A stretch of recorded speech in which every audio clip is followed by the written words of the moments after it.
Yung Spielburg, this is an honor to be here with you, to have you on the Imagine AI Live pop-up podcast at the conference in Las Vegas at the Fontainebleau for our inaugural event.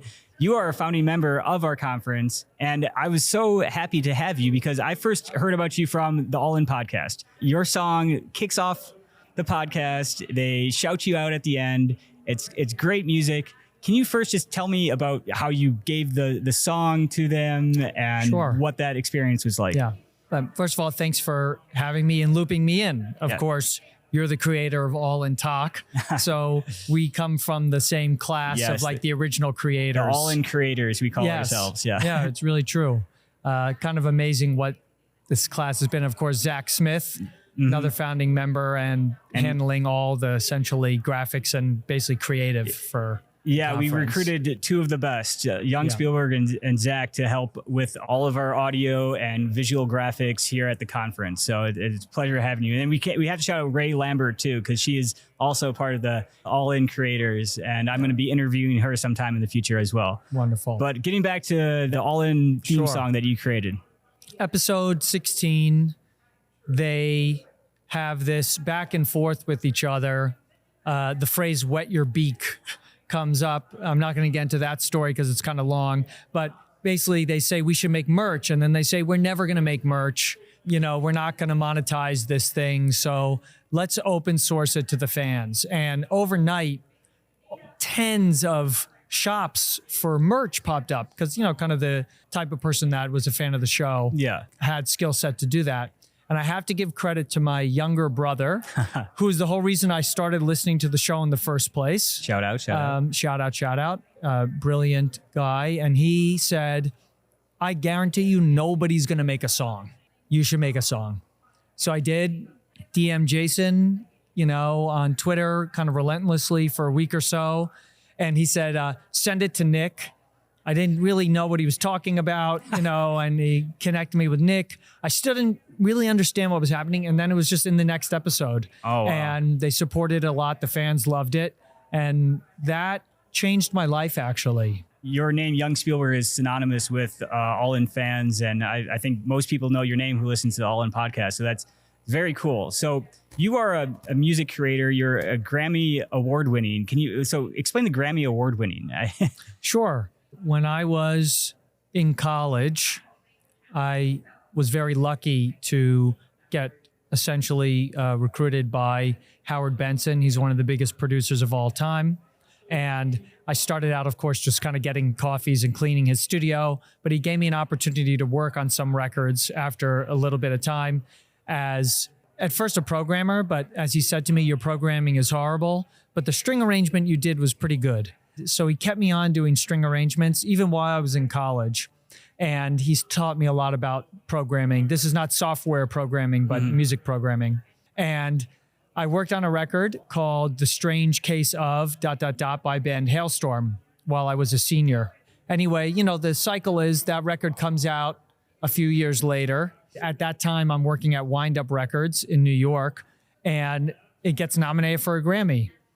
I don't think much of it. I'm managing the studios. I'm still trying to get a publishing deal. I'm trying to get people to take me seriously as a writer, not just as like a hired gun on the records. I'm still cleaning bathrooms. So anyway, Grammy party at the studio. I'm cleaning the toilet. And Greg Wattenberg, who ran the studio and another incredible producer who was my mentor for a while, he opens the door and he goes, "Yo, dude, you won a Grammy." And I looked up and I said, "What?" And he goes, "And you missed the spot." And he walked out. And I always say, nothing about my life changed, you know, in the immediate future. You know, you get a Grammy certificate. So I did programming and strings, and I feel like I made a real contribution to that record, so much so that the band took me on tour to play the parts afterwards, which was a real honor. So shout out Lizzie, RJ, Joe, and, you know, everybody in the band for kind of doing that for me. As a young kid, it was an incredible experience. How old were you? I was 24. Wow. When great. That happened. Yeah, that's so exciting. All right, well, let's pivot to AI. Yeah. We're at this AI conference here. When did you start experimenting with AI in music? So when the first Dolly images got published, I looked at that and I said, for sure, music will at some point find its way here. And I honestly became interested in AI more as a survival mechanism. Like my thesis was, if I want to continue being able to make music for a living, I have to, at the very least, understand what are the capabilities of this technology, where it's at, how it might develop, and also kind of become embedded in the community. I'm not a coder by trade, so I felt very illiterate, almost like I couldn't speak the language that I need to speak to really become, I don't know, intimate with the tools at the time. This was years ago, but over time, the barrier of use and the way the tools have developed, they're now much more accessible. Yeah, I'm still kind of exploring this space now. I mean, I'm building something myself at this point. That's great. So you work with water and music. And yes. Can you explain what water and music is and what's the purpose of it? Water and Music is a music and tech research organization founded by Sherry Hu. It was born out of a lone newsletter from this brilliant person who, she's perfect pitch, amazing concert pianist, Harvard math grad, and very thankfully for those of us in the music industry, loves the music industry and has dedicated her life to essentially demystifying common misconceptions about the music industry, looking at the data, and then making resources available to those of us who are operating within the industry to try to help us make better decisions about how we can plan our businesses and run the business part of being in music. Sure. So, okay, can you break down what amazes you the most? Like, what can AI currently do with music? If I'm let's say I've got a podcast, I need a theme song. Like, what are my tools available to create that theme song? Right now, AI can pretty much touch every part of the process. Other than Suno AI, which is kind of a tool everyone's talking about right now, they all need a certain level of human involvement, like all these tools. Some people are working on press a button, get a song, like Suno. I kind of put that tool in a little bit of a different category than kind of music creator tools. But there are tons of things out there for you right now. There's products like Ava. There's products like Suno. Still, at the end of the day, as someone who composes music and is used to making it the way I use, there are not that many tools that I go to all the time to use. There's some really cool plugins, Combobulator, which just came out by Datamind. And actually, I should back up a little bit. These are all new class of Gen AI tools that I'm talking about. Yeah.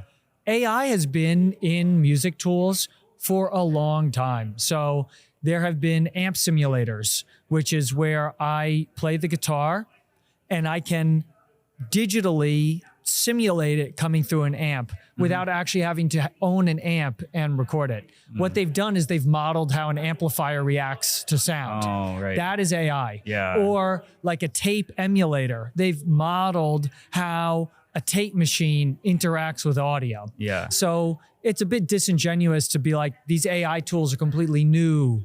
AI is new in music. It's not. But there is a new class of tools coming out that are generative. You can do lyrics, you can compose the music, you can generate the audio. Timbre transfer is very popular right now. There are tons of tools out there. I'll shout out Voice Swap AI. They're UK based. They're run by DJ Fresh, who is an amazing and kind of legendary drum and bass DJ. He owned a label, and that lets you change your voice into other voices. So my voice will always kind of sound like, like a New York Jew. That's what I sound like. It's not always the tone I want on the song. So let's say I want to demo a song and I want it to be a female vocal, or I want it to sound like a soul singer. I can go on Voice Swap and I can license someone's voice to do that. I can actually demo it for free, but if I want to use it professionally or release it at all, there's a license fee. Yeah, so that's interesting, though. I want to bring that into my next question is like, what do you say to the artists, the musicians that are worried about AI and think that it's going to take their jobs or it's not real music? What do you say to them? They should be worried. it all comes down to your passive versus active listening. So active listening is where you care about the context of the music. So I go to a concert because I care about that artist and what they have to say. Who is saying, what's the message, who's saying it, and then why do I care about that? That's active listening. That is not in danger with AI, in my opinion, because again, it's based on the premise that your fans care about what you have to say. Passive listening, which is, by the way, how most people consume music now. While we cook, while we clean, while we're eating, while we're working out, while we're having sex, like whatever, you're not checking who the artist is. Most people aren't. No. They're just letting the music go by. They want the mood, they want the vibes. That's right. And so if a tool gets good enough, and by the way, Suno's really fucking close. If a tool gets good enough where it can make music that in those scenarios, people cannot tell the difference, then companies will opt to generate that music. Why? Because they don't have to pay rights holders every time it gets used. So the value creation for these one button, press a song companies is really lopsided. Are they enormously valuable? Yes.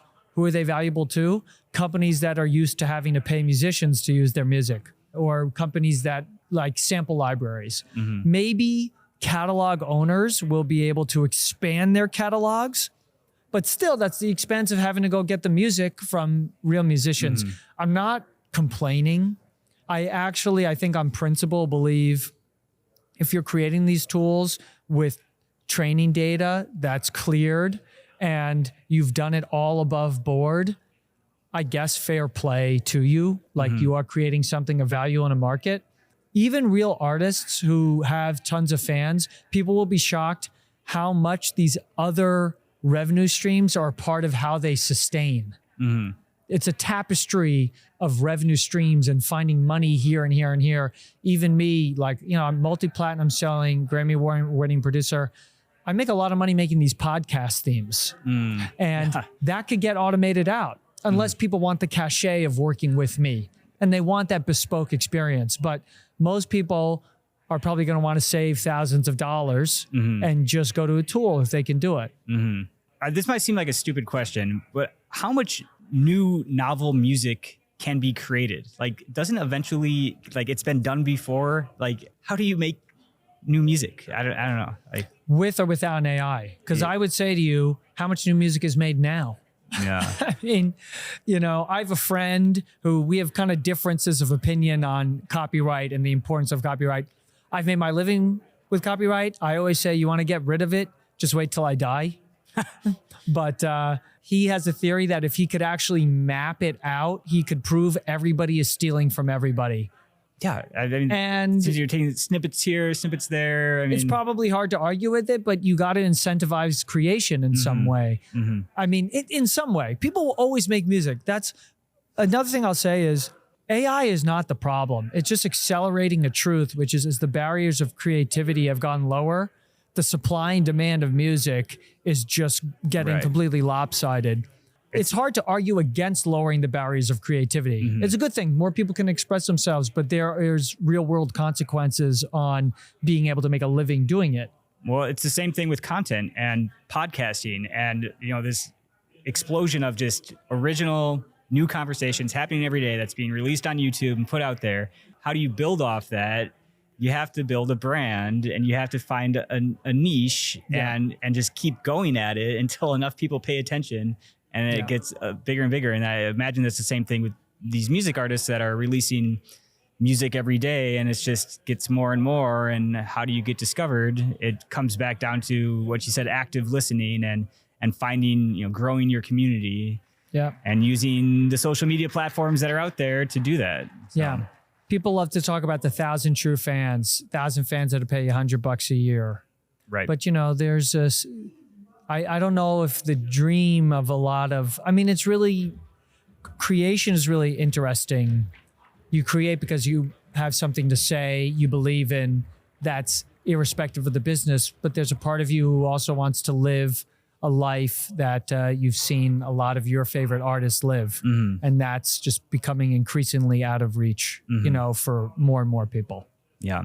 Imagine AI Live. I'm so happy that we got you into being a founding member, and it's already pretty clear that we're doing this again next year. So what have been your feelings and takeaways so far from working with us and the conference so far? I would say that I'm really impressed with the caliber of people that are here. And I've had a bunch of really inspiring conversations. Had a conversation earlier with a guy who has put $55 million of his own money into developing a next generation chip.